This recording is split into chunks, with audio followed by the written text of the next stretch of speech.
तो 144 साल बाद आयोजित होने वाले महाकुंभ में हर कोई पहुंचना चाहता है, फिर चाहे वो 7 समुंदर पार ही क्यों ना हो, उसे संगम की सनातनी शक्ति खींच ही लेती है। ऐसी एक साध्वी संगम पर सनातन की अलख जगा रही है, जो सिर्फ महाकुंभ में ही नहीं बल्कि पिछले 30 सालों से अध्यात्म की दुनिया में लीन है। कौन है ये विदेशी साध्वी, आइए आपको दिखाते हैं।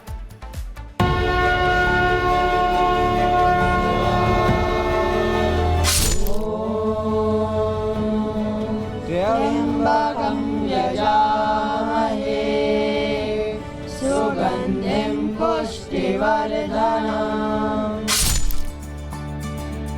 महाकुंभ की सनातनी महिमा ऐसी कि कोई भी अपने आप को उस रंग में रंगने से रोक न सके।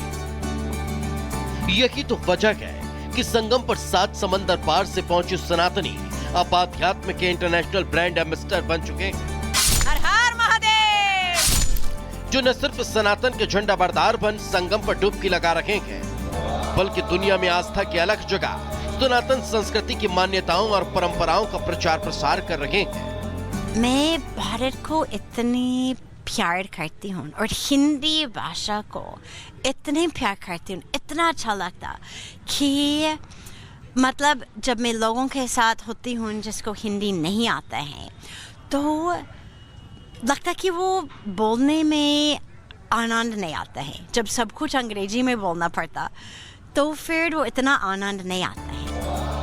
सनातन की इसी अलग को जगाए दुनिया के विदेशी भक्तों को महाकुंभ से जोड़ने का काम कर रही हैं साध्वी भगवती सरस्वती, जिन्हें न सिर्फ सनातन धर्म के कठिन से कठिन संस्कृत श्लोक कंठस्थ हैं, बल्कि वे तो सनातन संस्कृति की ज्ञाता बन गई।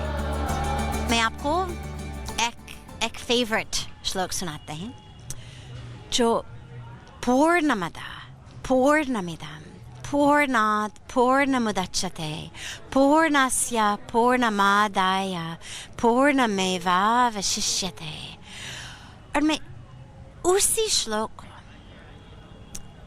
इतना पसंद करती हूँ। इसका मतलब यह है कि जिससे हम बनी हुई है पूर्ण है, इन्फिनिट है, तो हम भी इन्फिनिट है, हम भी पूर्ण है। ये वो सनातनी है जिन्होंने सनातन को देखा परखा समझा और अब सनातनी हो गए। मगर इनके हॉलीवुड की दुनिया से हिमालयी होने की यात्रा देखें तो साध्वी भगवती 1995 में अमेरिका से भारत पहुंची।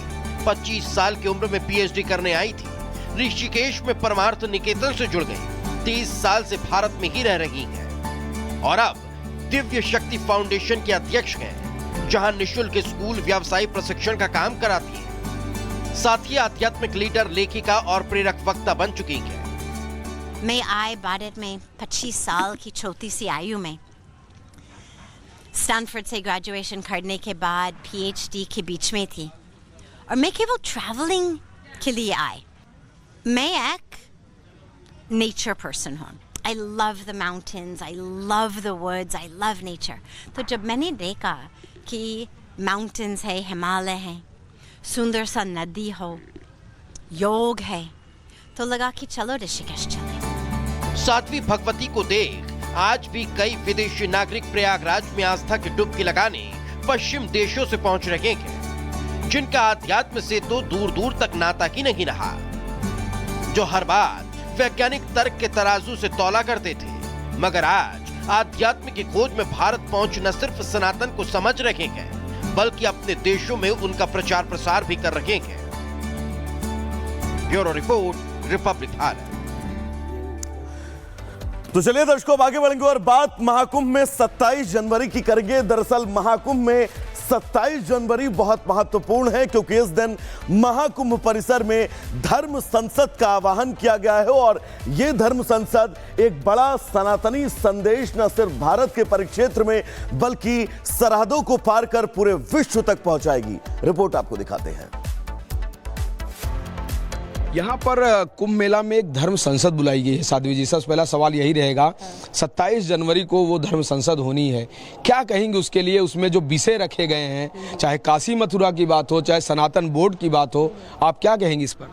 मैं एक बात आप सभी से मिलकर कहना चाहती हूँ कि मैंने परम पूजनीय पूज्य महाराज श्री देवकीनंदन ठाकुर जी की इससे पहले जो दिल्ली में धर्म संसद थी उसमें मैं कार्यक्रम में गई, और मैंने जब वो दृश्य देखा कि हजारों साधु संत एक साथ मिलकर के सनातन बोर्ड की मांग कर रहे हैं और सबके मन में एक ही पीड़ा है। हम मथुरा काशी की भी बात करें ना, तो अगर सनातन बोर्ड बन गया तो ये सब चीज़ें हमारे लिए संभव हो पाएंगी, परंतु अगर आप सनातन बोर्ड को नहीं देखते, साइड में रखते हैं, तो जैसे राम मंदिर के लिए 500 वर्ष लग गए, हम मथुरा काशी के लिए कब तक लड़ते रहेंगे? आप मुझे बताइए, जिस हमारी जनरेशन को हनुमान चालीसा नहीं आती, गायत्री मंत्र नहीं आता, आपको लगता है कि वो कार सेवकों की तरह जाकर के, कोठारी बंधुओं की तरह जाकर के अपने प्राणों की आहुति देंगे?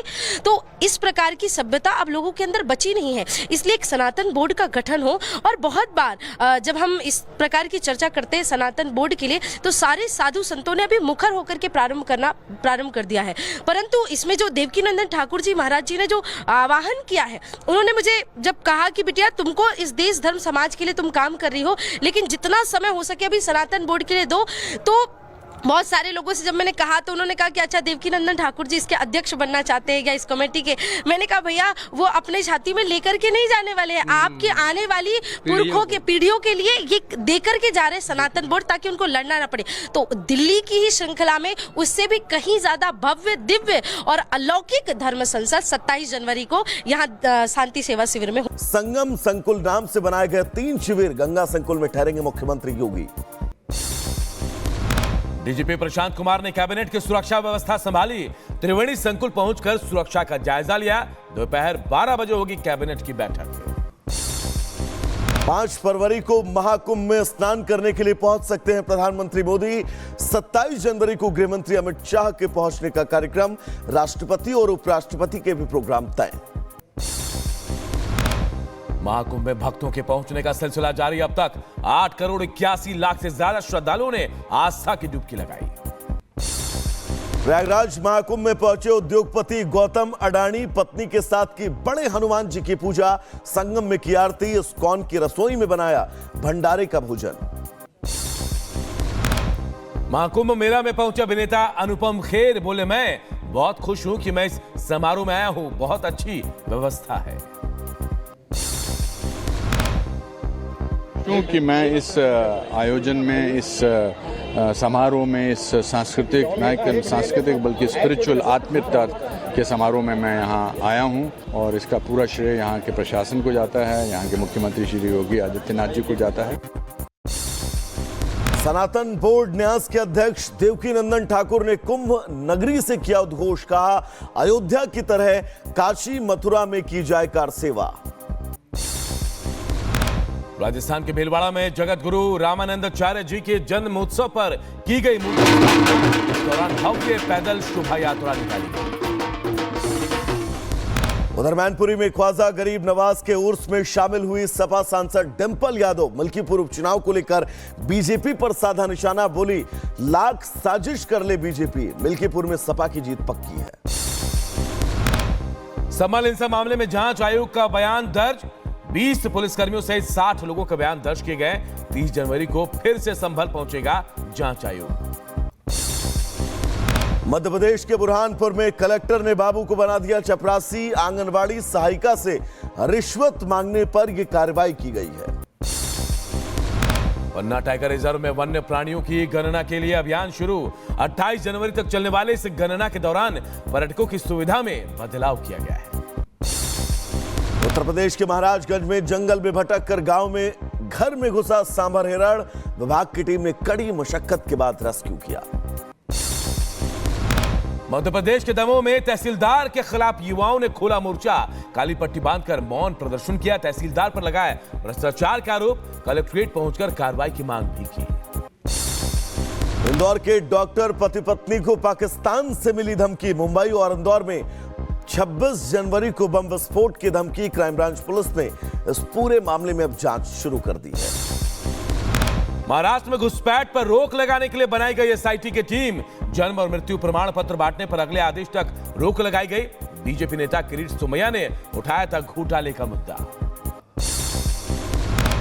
उत्तर प्रदेश के फतेहपुर में भीषण सड़क हादसा। हाईवे किनारे खड़े ट्रेलर से टकराई छात्राओं से भरी बस। एक छात्रा की मौत जबकि कई गंभीर रूप से घायल।